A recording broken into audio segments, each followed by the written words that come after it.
Hey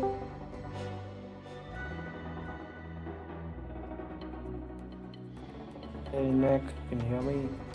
Hey Rakesh, hello. Hello. How are you doing, Rakesh? I'm good. How are you? We are live, aren't we? Yes, we are. Indeed. Yes, we are live, absolutely. Let's see who else is joining the chat.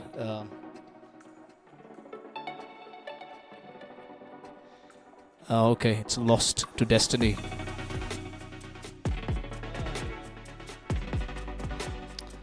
Perfect.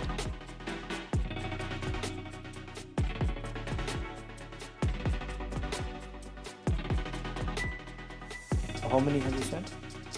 I have sent a few links, but if you mind, you can invite people if you want. Yes. Can you guys hear me? Is my voice clear on the stream? Yes. It's audible. Is it? Okay.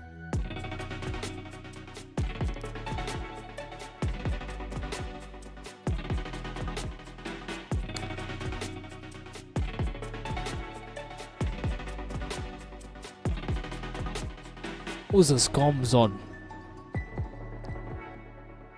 I don't know. Hello. Hey, Kamzad. Say hello.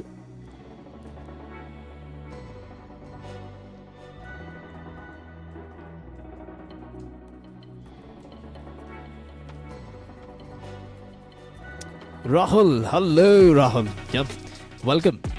So, we are having a small podcast today. Unfortunately, this was supposed to happen between me and Sushil, but unfortunately, the guy is dead. Sort of.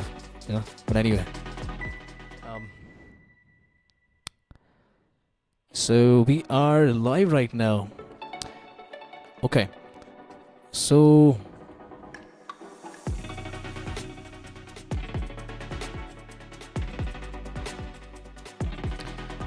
too much audience up.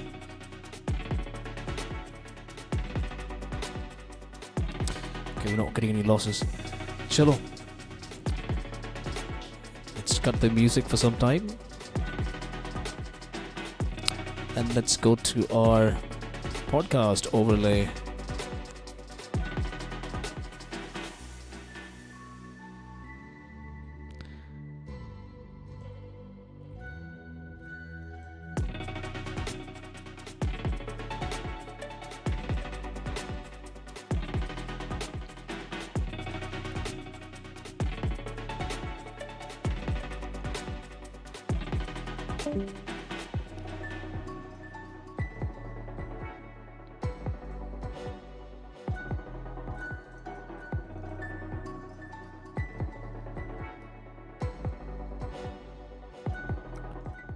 Hello, sir. Hello. Hi.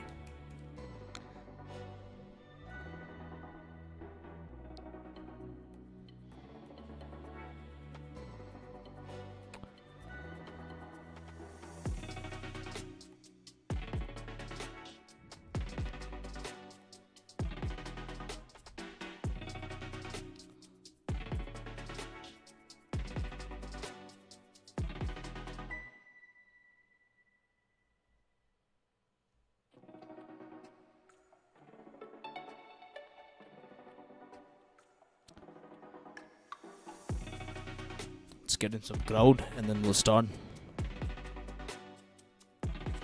Alright.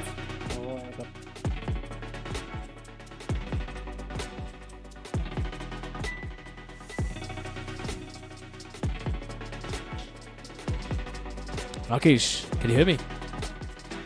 Oh, yes. Loud and clear. Perfect. And I think you're a good contender for our today's conversation, man. Yeah. Okay, And so have a discussion. absolutely, we're going to have a discussion. Yeah.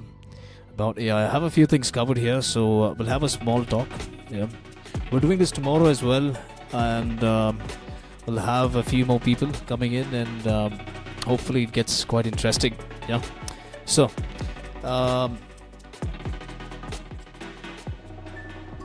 let's see if we can find. Okay.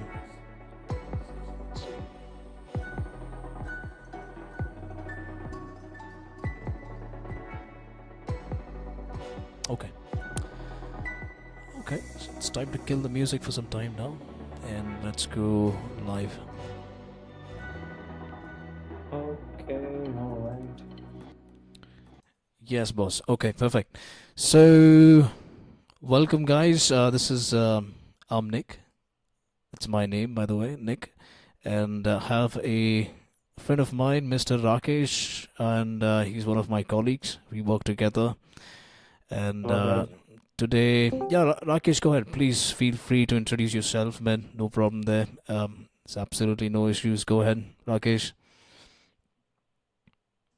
Yeah, no, that's fine. That's fine. You go on. You're fine. Perfect. Okay, Rakesh has already introduced himself. So, by the way, guys, this is my very first live stream, and you guys will find a lot of content coming in every week. Every week, yeah. So, here we go. Here I am. This is Nick, by the way. Yeah, it's Nick, and so yeah, we'll be covering topics like um, basically technology, AI, obviously a part of technology itself. We'll be covering a lot of things, and just stay tuned for it. Yeah. Today I'm doing this very first video because a very intriguing topic came up to my mind. It's called as generative AI. I think a lot of people might have been using it. Obviously, ChatGPT. Come on, what do you think, Rakesh? ChatGPT, Google Cloud, generative AI. Again, a lot of those tools out there. We'll be starting off just getting an idea. The whole purpose of this video is to give an understanding to just normal people like Rakesh, you, me. Yeah, I'm not a big AI guy, absolutely not. Yeah, but I just wanted to talk about this to see what exactly is going on and some of these interesting quirks. Yeah, of how the whole thing works. So we're not gonna waste any more time. We're just gonna go get started. Yeah. So, Rakesh, just a base, just to understand, do you know anything about AI generally? Like, do you have any few words here? Um, well, the AI is something, which is coming up recently, and it has actually revolutionized many sectors, whether it be the transport industry, whether it be the medicine, so education. So it has brought a kind of, changes across all the stream and domain. And Truly, to some extent, it has also made the jobs easier, is what I would say. it is. It is. It's quite diverse right now, right? Mm. Yeah. Now Yeah. we will be specifically discussing something about generative AI. Not just AI. Mhm. So, now AI is basically a system. Yeah, it's a theory of basically basically a branch of computer science. Yeah, which focuses on systems that can you know systems that can do the jobs like or systems that can interact like humans. Yeah, so they're basically trained to adapt human intelligence. Yeah, so that's what AI basic. That's the basic definition of AI in general. Yeah. So when you talk about AI, it kind of pairs with another field, a subset, yeah, of AI. It's called as machine learning. Yeah, and then again it goes beyond that. Which is called as deep learning, and then then you have these neural networks and all these diverse fields. Yeah, that goes down the line. That's where that kind of branches these AI platforms like ChatGPT, different robotics. Again, Google Cloud, Vortex AI, so many, yeah, so many AI generative platforms. Yeah, they call us transformers. Yeah. Anyway, what we're gonna do is we're not gonna go that deep into AI. Yeah, but we will talk about the current platforms that are available. I think you might have used ChatGPT, right? Where who owns ChatGPT and how it works by any chance, Rakesh? No, Nikhil, I don't have any idea. I know how it works, but I'm not sure, like, It is who opened by, developed I it. mean, it is owned by OpenAI. It is owned by OpenAI. Yes, absolutely, Mr. Rahul. Yeah, this is again, guys. Rahul is one of my colleagues, and he's quite an amazing person. Yeah, and it's very technical. Yeah, and good interaction. Yeah, Rahul. Thank you for joining in. So yes, it is owned by OpenAI, and they have about roughly about. Um, do you know how they kind of train these? You know what LLM is? Yeah, basically language. Yeah, these language models. Yeah, that they use. Yeah, and in order for for something like a platform like ChatGPT to work. Yeah, there has to be something called as there has to be some trained models, right, through which AI can replicate and basically produce non-existing data or just existing data from trained models. Yeah, do you know? Can you give me an? Do you know what exactly a trained model is, Rahul? I mean, I've heard about NLP, so I guess it is a derivative of NLP, natural language processing. Correct. So before mm, before this thing came, usually the first big step was, speech to text and how to process Absolutely. natural languages and how S- to Speech to so text. show them or how to output them using different kind of what do you call it? You had that Cortana Siri thing. What do you call it? Digital Absolutely. assistant. Yeah, yeah. Virtual So assistants. yeah, Yeah, absolutely. yeah. Yeah. Yeah. So that is how it all started, and then based on that, they developed. I guess they further developed it. Yeah, absolutely, absolutely. And again, you might know about artificial intelligence and the subsets of artificial intelligence like machine learning and deep learning. Yeah, so obviously, so you might have these platform these studies have been going on for the last 10. I think most of the MNCs like Google, IBM, AWS, yeah, big corporates, Nvidia, yeah, they've been focusing a lot on these concepts, and I think we're seeing these AI being much more realistically kind of on the human level. I mean, these days, if you think about generative AI, these things can do. Now, you talked about text to speech, right? It was a very basic thing. I think it came on Android, I guess. Was it from Google? I'm not sure. Was it from Google, Rahul? Text to speech. I Again, think it was I'm from not Google. sure. I guess it might have been Google only It might have been because Google. Yeah, it is Google. It is Google. It is Google, right? Absolutely. So Yeah. yeah, it is actually Google. Yeah. So all these, that was then. That was in. I think we're talking about like at least 10 years down the line. Initially, like when you had Android, KitKats, Jelly Beans, all those that time they introduced text to speech. Yeah, again, it's more of an accessibility factor. Yeah. But anyway, right now we're seeing much more of a direct. This technology can produce a direct human very sensible data. Yeah, a very sensible. You just give a prompt like text to speech. Yeah, text to video, text to audio, text to 3D models. Yeah, and it's quite widely being used. Yeah, so I think what I think OpenAI. I think this came out last year, ChatGPT, and I just read an article online about OpenAI. They launched ChatGPT. Yeah, and do you know how many daily users you have for ChatGPT? Every single day. You know how many people use ChatGPT. I read this. I read the number. I looked at the number. It's 100 million people use ChatGPT every single day. Yeah, isn't that astounding, Rakesh, Rahul? One Yeah, yeah. million. Yeah, so it is I quite. mean, yes, people are busy. I Yeah, get it. it is. And again, there's something called as LLMs. I was actually reading about this. Yeah, LLM is basically it's basically a language model. Yeah, it's basically a data set. Yeah, which has heaps information like images, text, algorithms, everything. And what happens is, so I read about OpenAI. They have about if let's kind of switch browsers and let's see.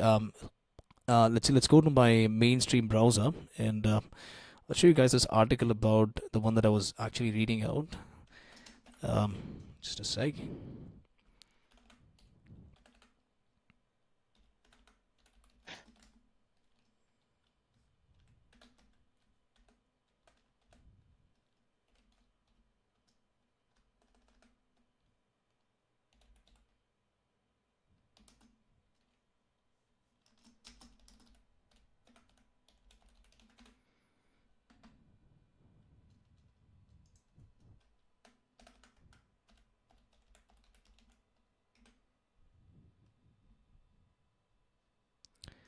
Okay, just a moment. Yeah.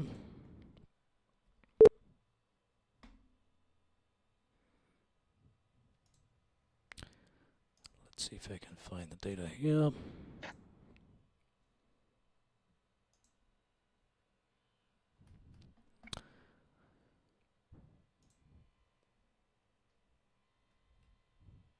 If you guys want to keep a conversation, go ahead and if you have any questions, you can definitely ask. Go ahead.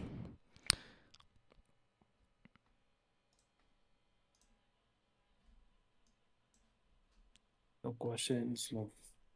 Anything, any questions you have, Rakesh? No, Nick. Any, No, Nick. nothing at all, right? Okay, that's fine, no problem. I will get right back, and we will see. This is quite interesting. Oh, okay.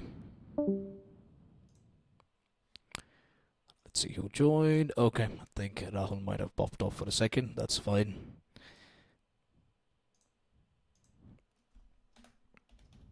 Well, I'm getting a call. Looks like I might have to drop the Sure, call. no problem, Sorry, bro. Nick. Absolutely no issues. Yeah, I'll take over. You can join back. You have the link. Yeah.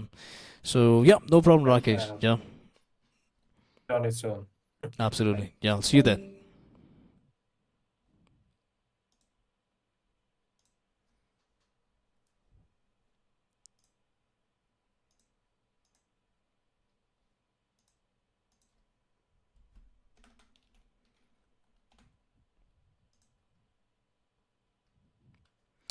Alrighty, folks.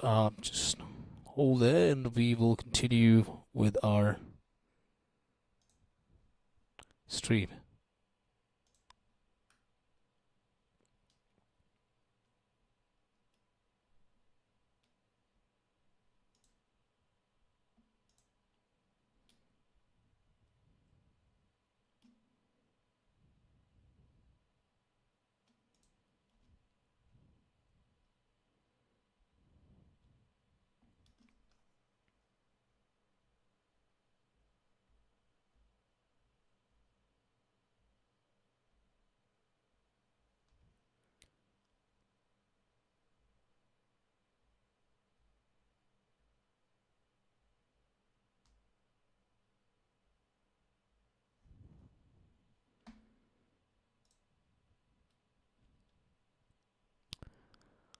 Okay, so back here. So what we will do is, since we don't have any contenders right now, what we will do is we'll just try to get an understanding on AI and basically how it trees down, or how's the hierarchy through generative AI, because that's the main topic we'll be talking about today.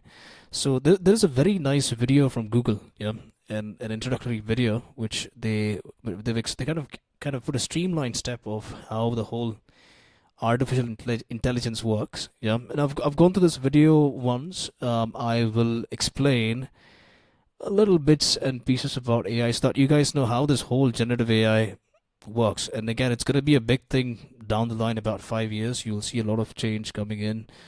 You don't have to edit videos anymore. You don't have to, you don't have to write essays anymore. You don't have to write your projects anymore. You don't have to create presentations anymore. It's just, you just type a prompt, create a video about, global warming, create a video about climate change, anything. It's gonna be all smooth. So I've got some few pointers here that I've made for today's video, so we will go ahead and focus on that. Now anyway, I'm gonna switch to my browser and we will do a quick discussion on AI. So we're gonna use one of the reference videos from Google. It's a very nice video. So what I'll do is I'll just kind of play the video a little bit, and so that we'll get an understanding of how this whole thing works. Let me just play this video. At Google Cloud. In this course, you learn to define generative AI, explain how generative AI works, describe generative model types, and describe generative AI applications. Generative AI is a type of artificial intelligence technology that can produce various types of content, including text, imagery, audio, and synthetic data. But what is artificial intelligence? Well, since we are going to explore generative artificial intelligence, let's provide a bit of context. So, two very common questions asked are, what is artificial intelligence and what is the difference between AI and machine learning? One way to think about it is that AI is a discipline, like physics, for example. AI is a branch of computer science that deals with the creation of intelligent agents, which are systems that can reason and learn and act autonomously. Yeah, so basically, the concept of AI is basically to replicate what human intelligence can do on a pretty much a digital standard, on a computing standard. So, which is quite interesting. And let's see how it streamlines to generative AI. Essentially, AI has to do with the theory and methods to build machines that think and act like humans. In this discipline, we have machine learning, which is a subfield of AI. It is a program or system that trains a model from input data. The trained model can make useful predictions from new or never before seen data drawn from the same one used to train the model. Okay, so we're not going to go that deep here. So basically, within AI, you have machine learning, and then the way this video goes is it's very simple. So you have machine learning, and within learning, there's basically a machine learning model. Yeah, one is basically, it's called as a unsupervised and supervised model. There are two kinds. So within unsupervised models, for supervised learning, you basically have data with labels. Now, when you talk about labels, let's say it's about me, Nick. Yeah, my name. Where do I stay? What do I do? Yeah, and again, that this data is used to predict. Let's say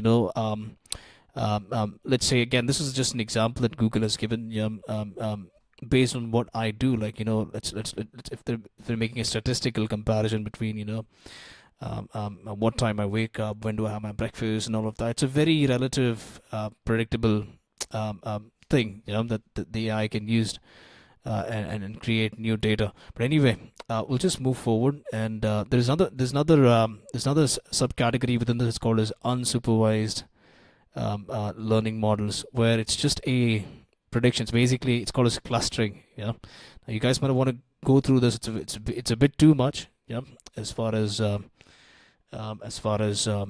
is concerned, but it's very important you guys know. So you have AI, then you have machine learning, and within machine learning you have two kinds, which is one is supervised models and supervised data and unsupervised data models. These are basically two kinds of models that are available within. Yeah, we're not going to go too deep in this. We will talk about generative AI.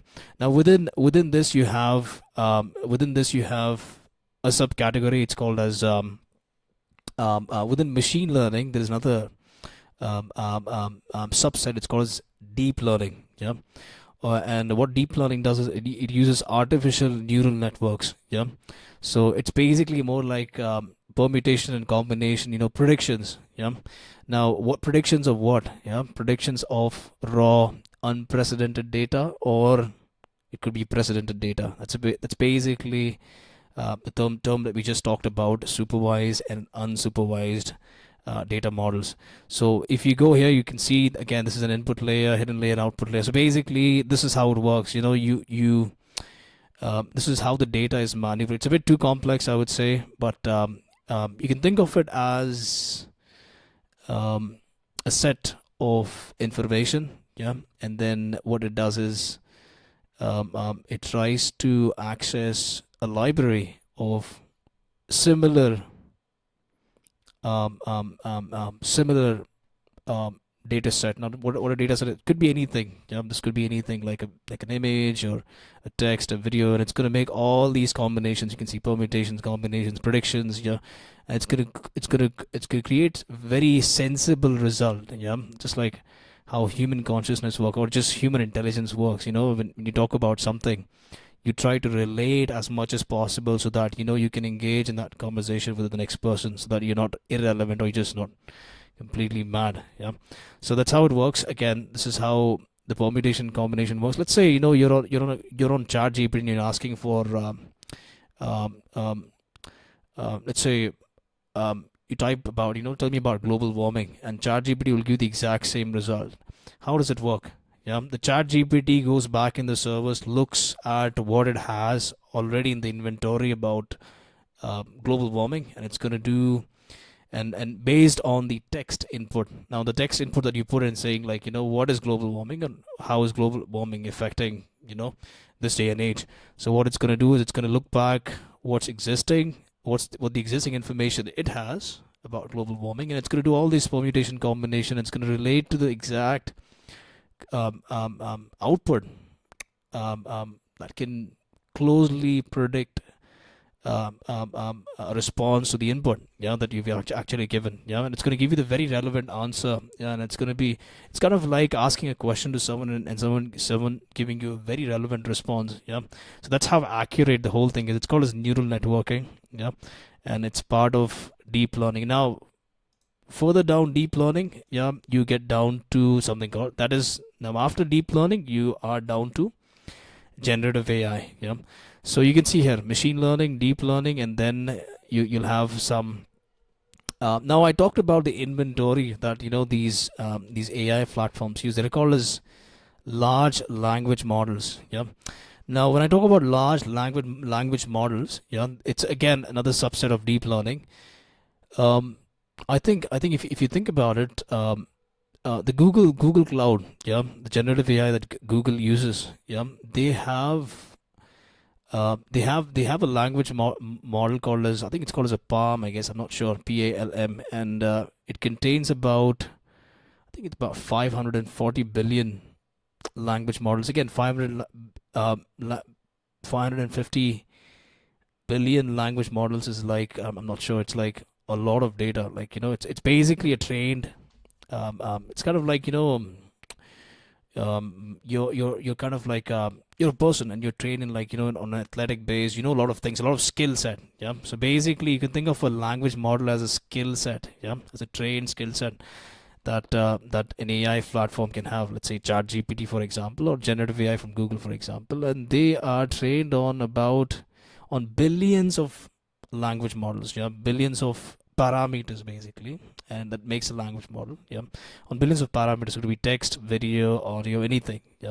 It's quite interesting of how the whole thing works. But anyway, that is part of it's called as a large language model. So I'll come back to it. It's too complex here. I'll get back to the publications from Google as well as publications from OpenAI about how it works. And we'll get to the bottom line of it. So again, this is again too abstract. Google has there's something called as hallucinations. And I wanted to understand this. Hallucination is basically, let's say you're in an AI platform, you type an input that give me this, and then what happens is it gives you something else which is completely irrelevant. And it's called as hallucinations because the prompt that you gave, the AI was not able to replicate a relevant response. Or let's say if you ask for an image of a cat and it gives you an image of a dog, or let's say you give it's basically dirty data, noisy dirty data. Let's say if there's something called as text to video as well. The other day I was trying text to video, and I just basically requested basically generative AI to go ahead and create a video on just like an intro video for my YouTube channel, and it kind of didn't do it really. It gave some image of a car or something like that. It was not relevant, and still pretty experimental, I would say, but pretty much beta. So I think that's going to take quite some time for them to work on because it's very, very complex, very abstract.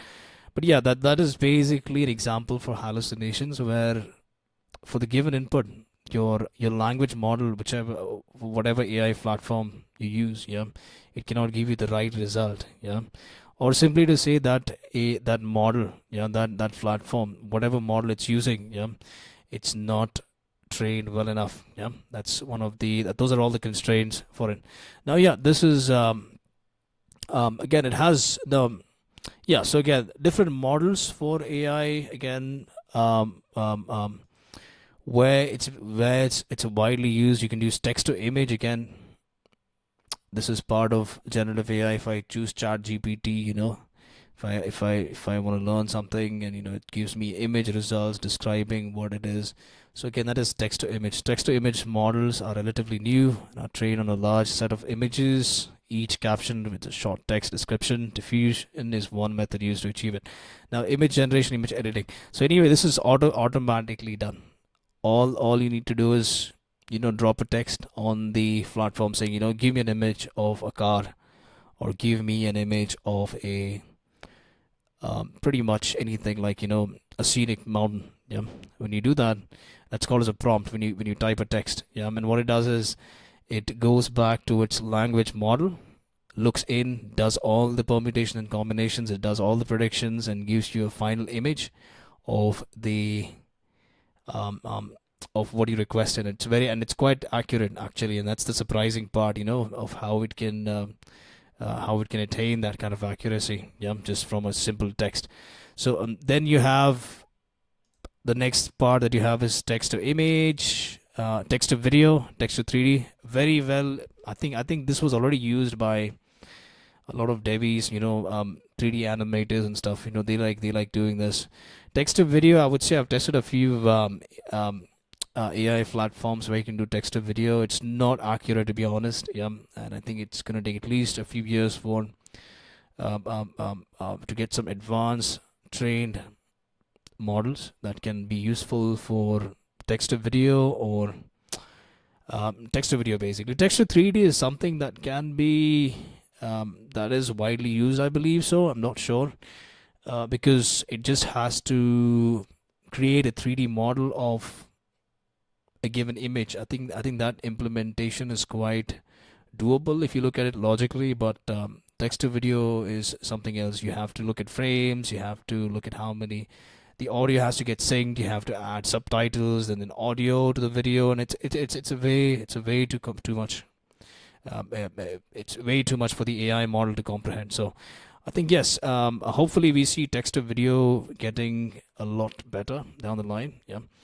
So text to 3D, yes, again in game assets. If you're a game designer, if you are using platforms like Unity or Unreal Engine or any other Blender or anything, and you need to create a 3D model. Again, I know how these gamers do. They just sit down and design models. Each model is a house. You got to create a house. If there's no pre-existing model or there's no specific model you're looking for, you have to do it from scratch, design it from scratch, and it takes a lot of time. The AI can do it. Just have to describe a scene, create a house, create a car which has 4 doors and a broken windshield or something like that, like a scene for a game. You want a model that you want to kind of add to your game asset library. You can just go ahead and just describe that prompt.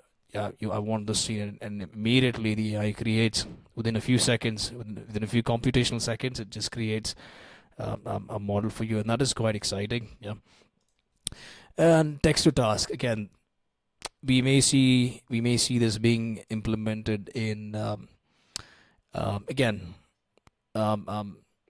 basically for research, prediction, virtual assistants. Again, that's all it's all part of more of a corporate use. If you have a business, and if down the line you will see these implementations getting done. Yeah, text to automation as well. Yeah. Anyway, we have more. Let's see, what else do we have here? Yeah. So training adaptation. Yeah. This is one of the, I would say, more of a use case scenario for a model. So this is how a AI model, a language model, is trained.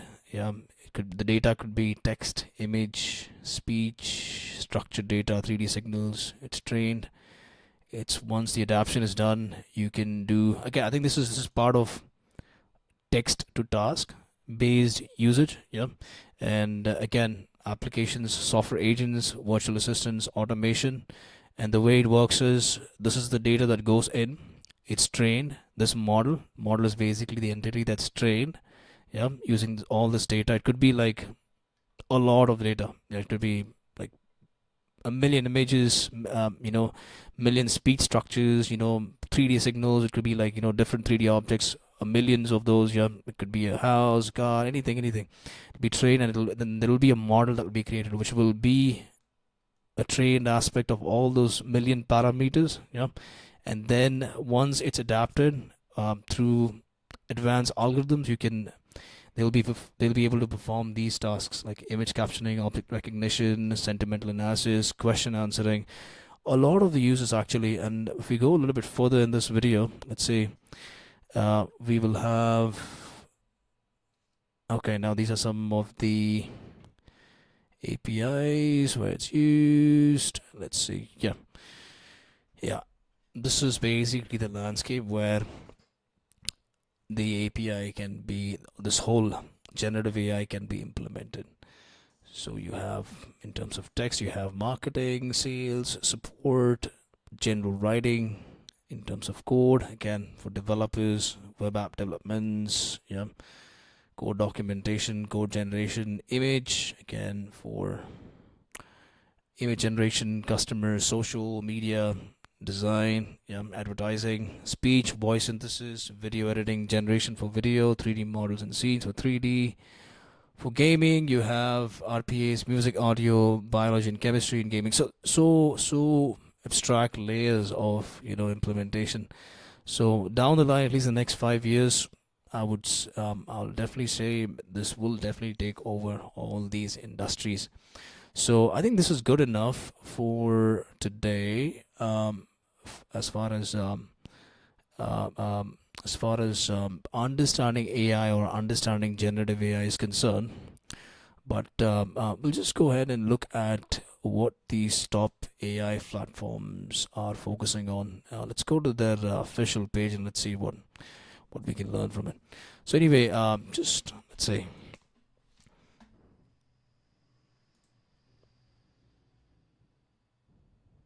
Okay, so we are gonna go to the first site that's quite intriguing. Is basically OpenAI. Now, what OpenAI is, it is they're basically a company that owns ChatGPT, obviously. And I'm not gonna play this video. Okay.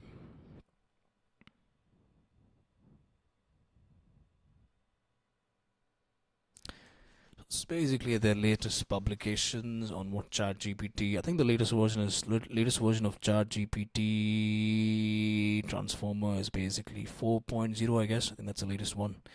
So they have a lot of news here. Let's kind of go through this. Okay, so it says creating sales AGI that benefits all humanity. What is AGI?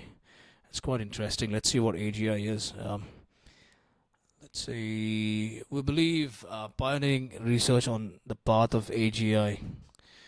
See, we believe our research will eventually lead to artificial intelligence, a system that can solve human-level problems, building safe and beneficial AGI in our mission. So I'm not sure what AGI is, but we'll just go through it and let's see what AGI actually is. And you see, I think Google is. I'm actually using this experimental platform that Google has just launched and has implemented to their search, and it's called as generative AI. It's called as generative AI. Obviously, you know what it is. It's part of Google Cloud, and it's giving me results. I can ask a follow-up question as well. So let's go ahead. What AGI? It's called as artificial general intelligence. Yeah, AGI. So what it does is now it's a little bit different from AI and generative AI. Now, I think that's what they're trying to do here. Let's say here AGI. Not really sure what it is, but anyway, let's see. It's an intelligence. It's an artificial intelligence. It is an AI that can learn, think like a human. Oh my God, that can be a bit scary, isn't it? If it can think like a human, AGI would need self-awareness, consciousness to solve problems, adapt to its surroundings, and perform a broader range of tasks. AGI is also considered strong AI, compared to weak AI, which can only function within a specific set of parameters. Now that is quite a AI, I would say, because think about it. If this goes if this actually works out for OpenAI, who've already done ChatGPT, which worked really well for them. Yeah, and if you look here, we're looking at an artificial intelligence that would need self-awareness and consciousness to solve problems. So I think that's an attribute that only humans have, and they're trying to impose it on a computer system. Yeah, no wonder it's going to take over the world. I'm just kidding, because it's not, but it's a very strong aim for the company, actually, if you think about it. Yeah, if they're trying to work or trade an AI model, um, um, self-awareness and consciousness. Yeah, it is quite something. Now, I think that is something. See, safely. Let's look at their research statement here. Safely aligning powerful AI systems in one of the most important unsolved problems for our mission. Techniques like learning from human feedback are helping us to get closer, and we are actively researching new techniques to help us fill the gaps. Very well, actually.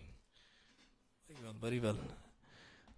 Human feedback. I think that's what they're gonna do. They're gonna have. I think they're probably gonna ask like input from maybe like facial expressions. How basically have this studio set up where they'll let people have talks, or maybe just use open content online, videos online where humans interact. How their emotional whole dilemma changes up and down, and based on that, create a data model, and then replicate a very beta version of human interaction. Yeah. So and yeah, let's see how that works for them. Yeah. Focus areas: we build our generative models using technology called as deep learning. Obviously, like we discussed, we looked at the Google video. The generative AI is a subset of deep learning. Yeah. Which leverages large amounts of data to train an AI system to perform a task. Yeah, that's what it is. And let's see. Even okay, aligning language models to follow instructions on GPT version 3, summarizing books with human feedback. That is also very nice, very useful. Yeah, it's quite useful as well. Language models are few short learners. Anyway, text to image, again, this is one more thing. You put a prompt, you get an image. Again, hysterical text, hierarchical text, conditional image generation with clip latents, let's say. Yeah, basically creating photorealistic images. Yeah, from just an input text, a cat playing chess. Yeah, something like that, and you getting this image, which is quite nice, actually. Don't you think? This can be, and again, it's completely copyright free content, because it's completely your artistic mind giving that input. Saying, I want an image, cat holding, a cat holding a glass of beer and chugging on it. And if the AI can generate an image, yeah, on that, it is quite astounding, and it's completely your content. You can keep it for yourself. You can use it for post it on social media or something like that. Yeah, no one's gonna question you on it, and it's basically no hard work at all. Yeah. Creating images from text, again, that's part of it. It's DAL-E, I think that's what they call it. We train a neural network called as DAL-E that creates images from text captions for a wide range of concept expressible in natural language. Very well. Connecting text and images, again, the same thing. Text to audio, okay, let's say our research on applying AI to audio processing and audio generation has led to developments in automatic speech recognition and original music compositions. Wow, imagine! I know. I mean, I'm a part-time musician myself. I don't play music in the bands, but obviously have a guitar, if you can see on the back. But I do music. But again, if tomorrow, if AI takes over music, it can compose own songs. You're gonna have this a playlist on YouTube where which is completely synthetic music generated by this whole text to AI, or just simply AI music industry. Yeah, so that is quite. It's going to be quite interesting down the line as well. See, introducing Whisper. Let's see what this is. We've trained an open source. We've trained and are open sourcing a neural net that approaches human level robustness and accuracy on English speech recognition.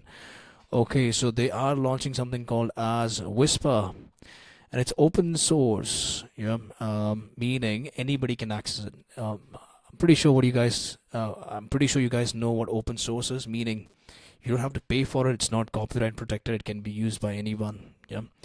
So that is what it is. Same with ChatGPT. You don't have to pay. It's free. It's why it's called as open source.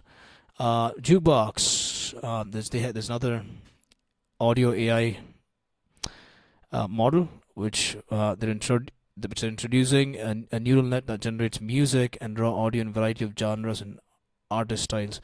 That is nice. I'm not sure how they could actually train this. Probably by all the existing songs that for the last 100 years. Yeah, they might just train a model on all that music genres, and this thing will be able to replicate. By combining all those styles, it can replicate an own style of it. It's a style of its. Yeah, so I think that's going to be quite interesting. I'll definitely like to take a listen on that. Then there's something called as MuseNet. Let's see what it is. We've created MuseNet, a deep neural network that can generate 4-minute musical composition with 10 different instruments. Oh my fucking god! I mean, think about that. MuseNet, yeah.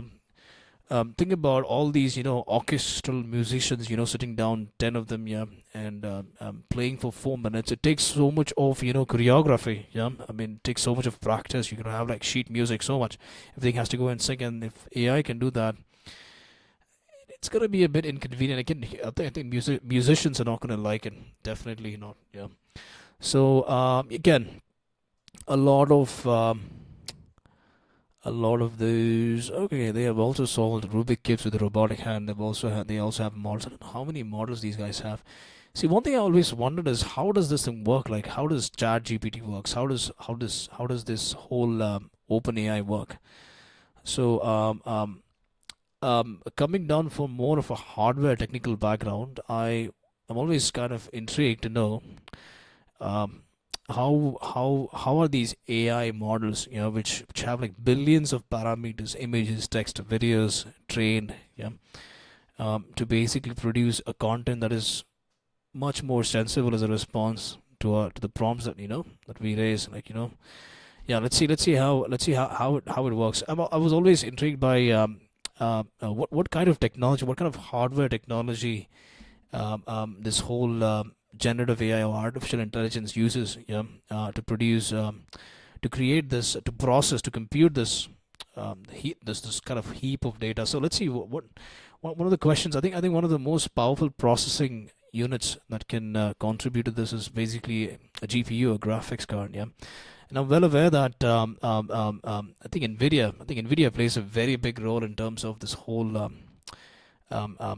AI, machine learning, deep learning business. Yeah, because I think they're basically their hardware technology is basically what these computing platforms, these industries like Google, IBM, OpenAI, yeah, they use, yeah, and they combine this computing power to kind of you know have to rasterize, yeah, and to render all this live.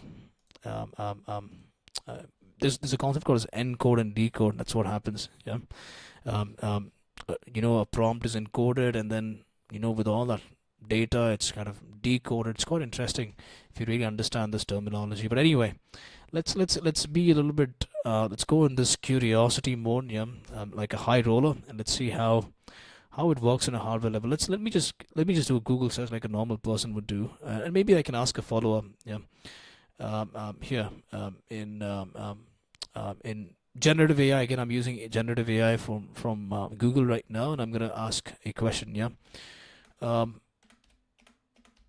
let's see, which is how. Okay, let me just put this question. How? Let's do it this way. How does OpenAI, basically the company who made ChatGPT and released it last year in November 30th of 2022, and now it has more than 100 million users every day. So how did they do it? That's a big question. How did they do it? Yeah. So let's see. How does OpenAI train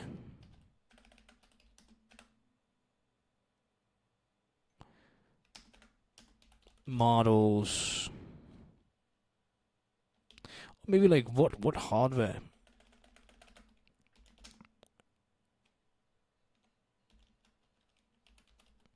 What hardware OpenAI uses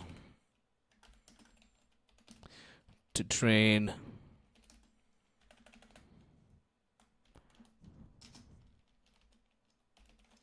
300 models? Okay, let's see. Okay, what is that? OpenAI, compute analysis. Okay, this can be a little bit abstract, but anyway, let's see if we can find some data on. One thing I'm sure is I know they use NVIDIA GPUs. I think there's something called as NVIDIA A100, but let's see. This can be a bit abstract, but let's see how it's done on the hardware level, on the data on the server side. Yeah. Computation, cloud computing is done. So techniques for training large neural networks. Again, when you talk about neural networks, we're talking about deep learning. And again, from deep learning, generative AI works. Yeah, that's how it works. So large neural networks are at close core to many recent advanced hardware. Again, that's just a description about that. Yeah. Which requires orchestrating a cluster of GPUs to perform single synchronized calculations. Okay. Cluster of GPUs. That's quite interesting, to be honest. Well, again, I'm a big GPU guy. I used to be a big time gamer, yeah. And GPUs have always intrigued me for a very long time, and I can talk about them for hours and hours. So so here it says large neural networks are at the core of many recent advances in AI, but training them is a difficult engineering and a research challenge which requires orchestrating a cluster of GPUs to perform a single synchronized calculation. That is actually true. Now let's see. So here the key player here, which computes all this data to create these advanced language models, it's basically a GPU. Yeah. And let's see what GPU does.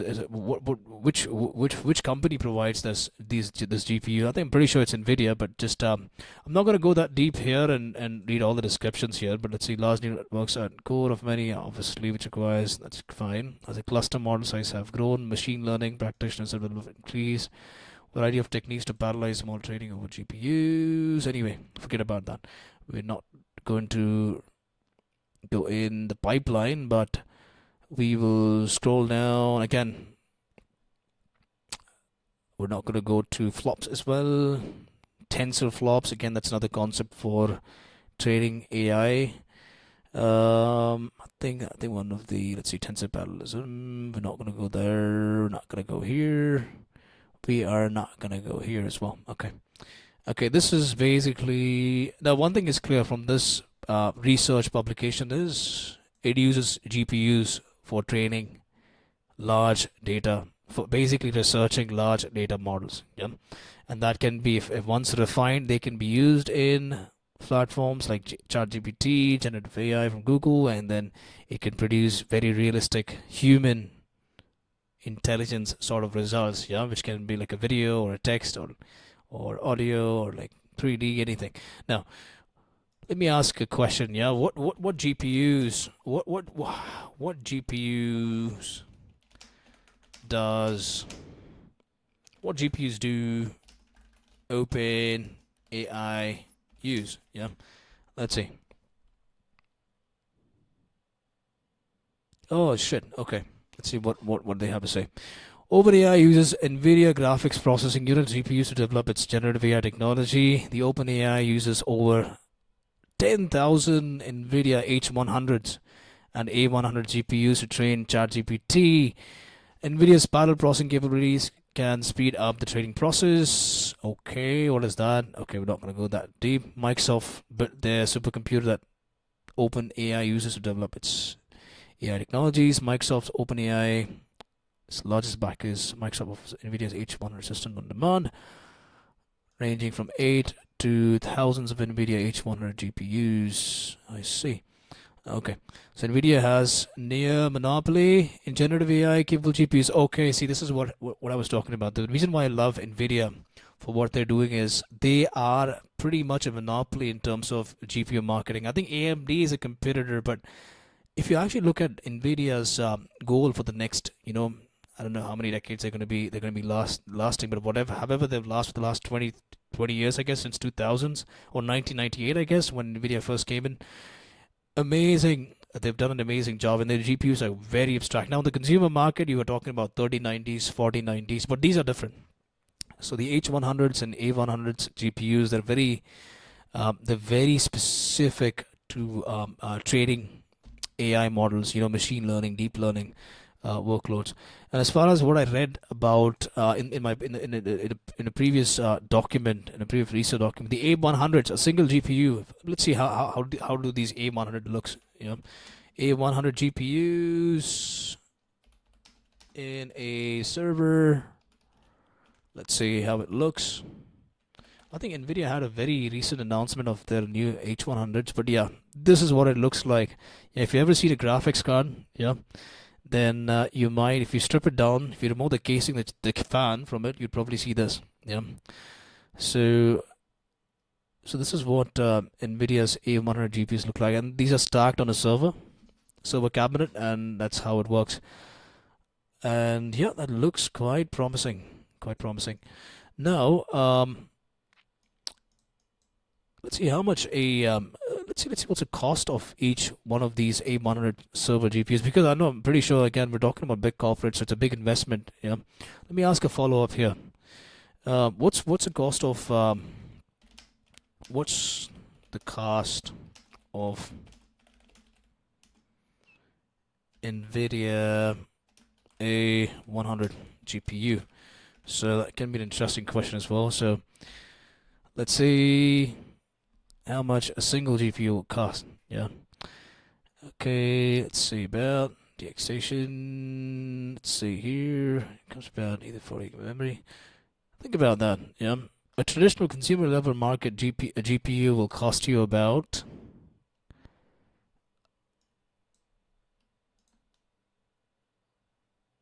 I would say about more like 2.5. I think it's about 2 lakhs, I guess, for a single. I think for an RTX 4090, the top of the line consumer line GPU, I think it goes for about one. I think it goes about 1,50,000, I guess, and that's close to about $1,500. Yeah, but if you look at the Nvidia's A100, yeah, I saw the prices of that going. But see, 2,41,000 again. But from India, so I think it's going to cost you close to about $3,000 a GPU. Yeah, again, it's not sold for consumer use. It's pretty much for the corporate line, for research, yeah, R&D line. So and the again, they have 2 variants here: 40 gigabyte variant and 80 gigabyte variant of GPUs. Yeah, and if you think about it, OpenAI has stacked close to 10,000 of this, so they may require a significant investment. Yeah.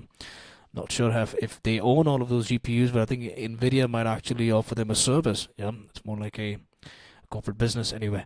So you can find that is one thing. Yeah, each of these very expensive computing hardware it's used to train these models. So that's why it said generative AI, just like you were just asking a question about should get me an image of a cat. Yeah, and there's so much of workflow, TensorFlow happening in the background, computing flow happening in the background in order to produce that result so immediately. So imagine clustering about 10,000 A100s, yeah, which have a lot of horsepower. It's like it has a lot of power. Yeah, I can't put it in context because GPU has its own stand, yeah, in terms of computing industry. It's considered as GPUs are generally the gods. Yeah, everyone, you're able to game on a PS4, PS5 because it has a nice GPU. You're able to game on a gaming computer. It has a nice GPU, so it makes sense why GPUs are so primarily positioned and on enthusiast on a computer enthusiast scale. You find quite a significant level of energy coming out. Yeah, when you talk about graphics cards. Yeah, and this is fascinating for me in general because an A100, stacking about, and we used to talk about SLI, NVLink, yeah, on computers.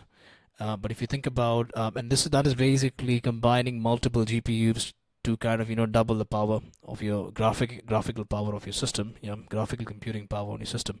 But imagine combining 10,000 of those such expensive cards and such powerful cards. Yeah, that is also quite interesting. That's the reason why OpenAI last November in 2022 they had one booming idea that they can do this with graphics cards. So they employed the technology and they could create something as beautiful as generative AI, which is quite interesting.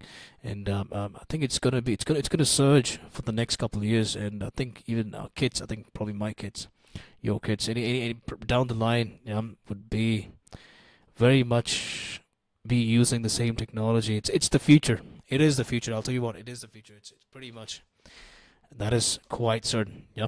So there are two variants. I think they use A100s Tensor Core GPUs, and they also use another one called as NVIDIA.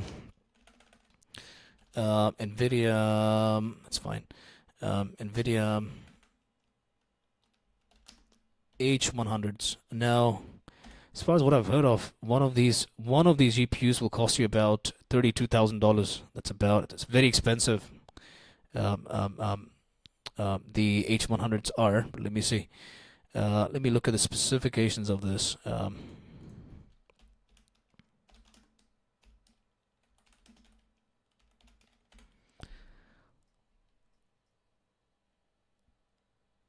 Let's see what generative AI can do. Yep, there we go.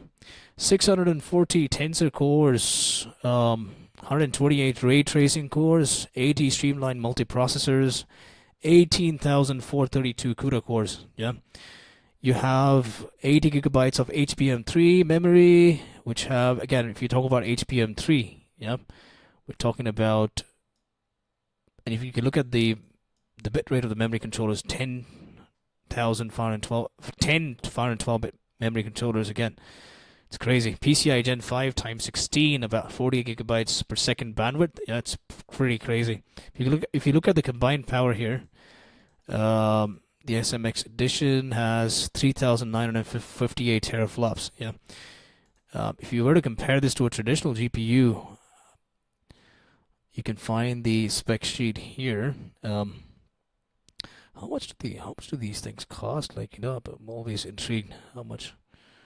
80 gigabytes of VRAM, GPU memory. Say here, I don't think I can find any prices or quotes for this.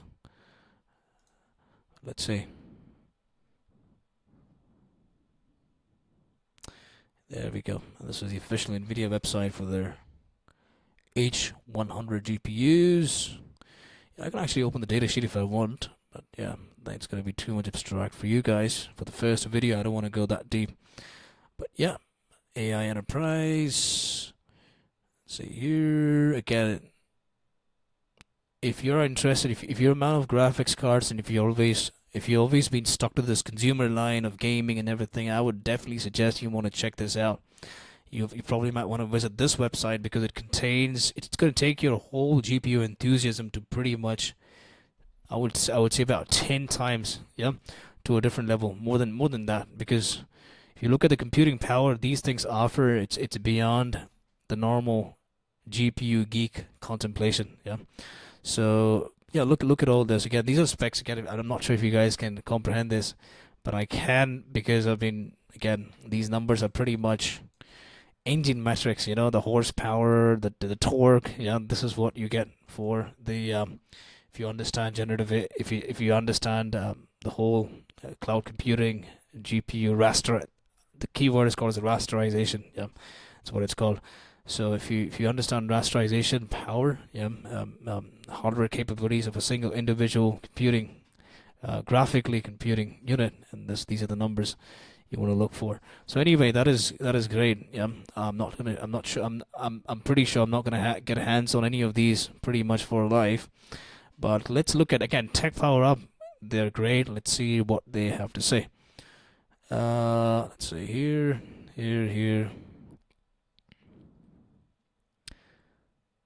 The release is on 22nd of March 2022. It's built on 4 nanometer process. Yeah, think about it, Qualcomm Snapdragons. Yeah, they're also. I think it's based on TSMC's 4 nanometer FinFET process. Yeah, it is from TSMC for sure. Yeah. Yep. The architecture is called Hopper, and yeah, shading units, TPUs. Yeah, pretty good. Yeah. Anyway, I'm gonna go back here. So let's look at the cost of each of this, because normally on the server side for computing generative AI, they would stack at least 10, 15, 20,000 of these H100s to create to give you that generative AI experience. Yeah. So when I talk about generative AI experience, I'm basically talking this experience here. Yeah. Right now I'm doing text. Now I gave a text and it gave me some image result. This is all generative AI, and that's doing the job here. So I can ask a follow-up question here. Yeah. So all this is done by these GPUs. Yeah.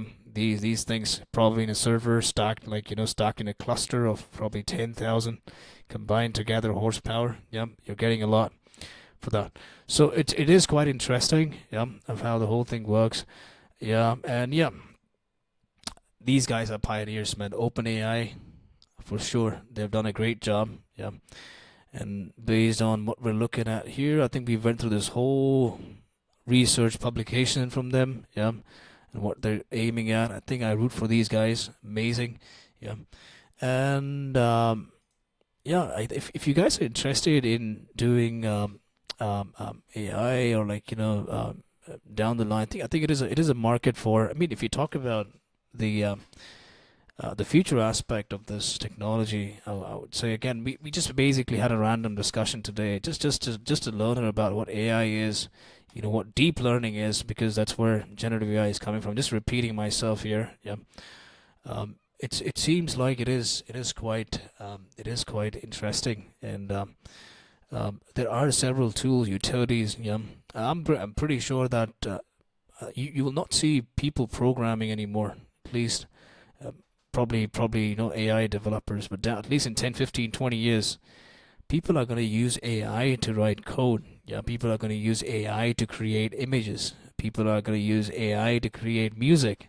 People are going to use AI to create their imaginary artistic representations. Yeah, just describe it. It's just a matter of putting in words. Yeah, just giving the right prompt. Yeah, describing what you want. Yeah, in text, and then simply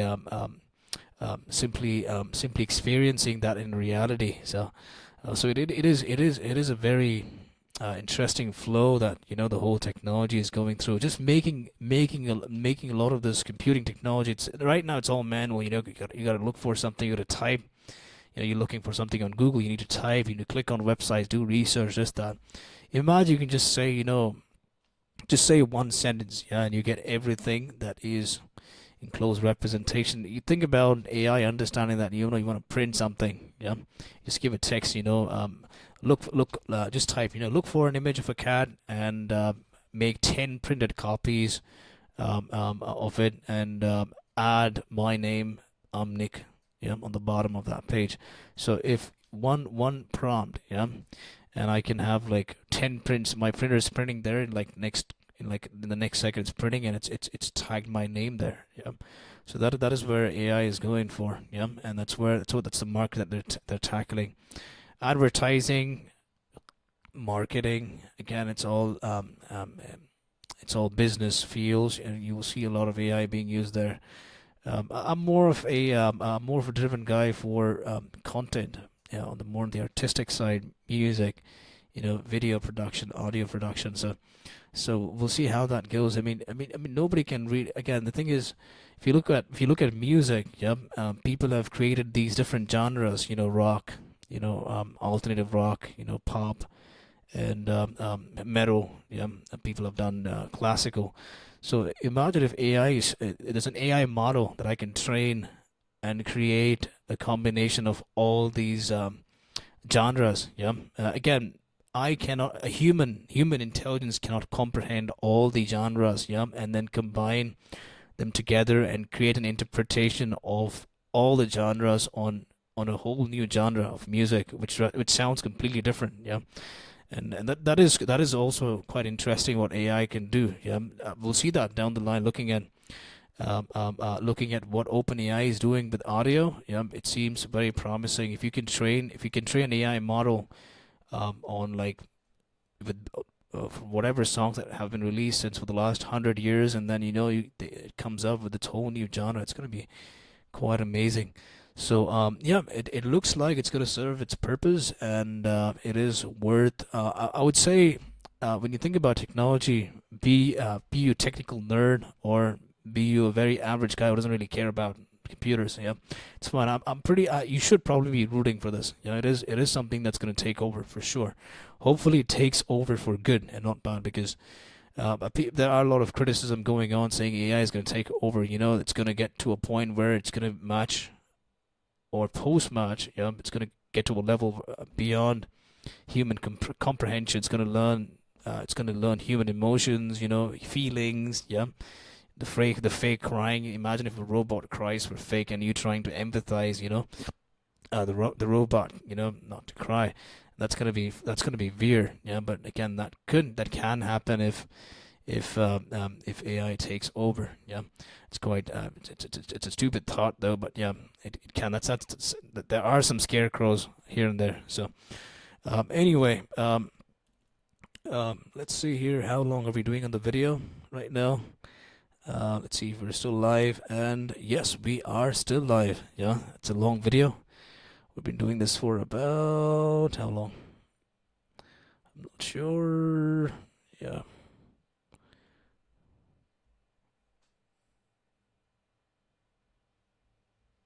Yeah, we're doing it about for close to about 86 minutes right now. So, guys, I know it was way too much today, and we kind of went random here and there. Tomorrow we're gonna have a proper podcast with one of my colleagues. Yeah, but it was worth doing a little research. Again, I'm not an AI guy completely, but I just love the concept of this, and I'm quite enthusiastic about it. Yeah, we're gonna talk a lot more about AI down the line, and we'll see how the whole thing works. Hopefully, you guys stay tuned to watch more of my content, and I wish you guys a happy week. Yeah, because we're gonna be starting off Monday from tomorrow.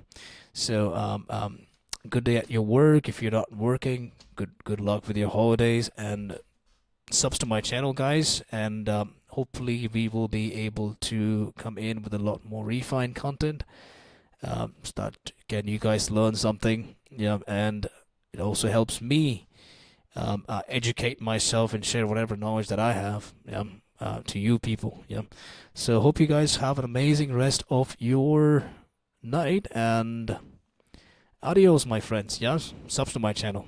Yeah, like this video. Take care. Bye.